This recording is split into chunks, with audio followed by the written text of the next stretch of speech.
On a personal note, my dad's 86 years old, and back in the day, Dad played baseball for the Brooklyn Dodgers. His kind of claim to fame is he was in spring training with Jackie Robinson, but he never got to the big boys. But he became very good friends with. If you follow baseball, you might know him. Everybody in our part of the world certainly does. Whitey Herzog, or any of you baseball fans know who Whitey Herzog is? Yeah, he was the manager for the St. Louis Cardinals for years. Got inducted into the Baseball Hall of Fame here a few years ago, and when he did, I had the treat of taking Dad, who was probably 82 at the time, to Cooperstown to see why he get inducted. It was just a great experience, as you can imagine. But at one of the events, we were sitting at a table next to a Hall of Fame baseball player who played for the Yankees. And when he played, bigger than life, had an enormous personality, still does for that matter. But because of his postseason heroics, he had a nickname of Mr. October. Any of you baseball fans know who I'm talking about? Yeah, there you go. Reggie Jackson. And played out there in Oakland for years when I lived out there. Reggie was out there.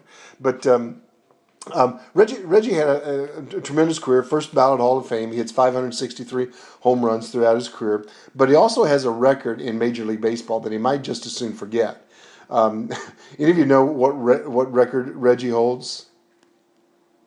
Yeah. Now get these numbers. Yeah, Reggie hits 563 home runs, first ballot Hall of Fame, but he struck out 2,597 times. So he struck out 6 times more often than he hit home runs, and he goes into the Hall of Fame. And about a year ago, I think he was promoting a book, but I saw him with Bob Costas, and Costas was interviewing him, and he asked him a question. He said, "Reg," he said, "did you ever worry about striking out? Because you did it a lot. Did you ever worry about it?" And of course, if you know Reggie's personality, he just kind of looked at him and said, "Well, of course not, Bob. I'm a home run hitter. That's what happens." And then what he said after that I thought was interesting.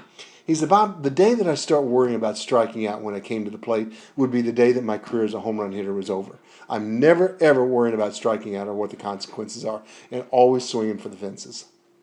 And I tell that story because I think there's a parallel between that and what we go through as new advisors. As you guys well know, you're striking out a whole lot more times than you're hitting home runs. Probably always will, quite frankly. And the day that you start worrying about the strikeouts, meaning the no and the rejection, and the people that don't return your call that you think should, is the day that your illustrious career as financial advisors begins to diminish. So keep swinging for the fences. Don't worry about the strikeouts. They're going to happen, and they're going to happen from the people you least expect. But it has nothing to do with your personal Hall of Fame career. So it's my story. I'm sticking to it. So.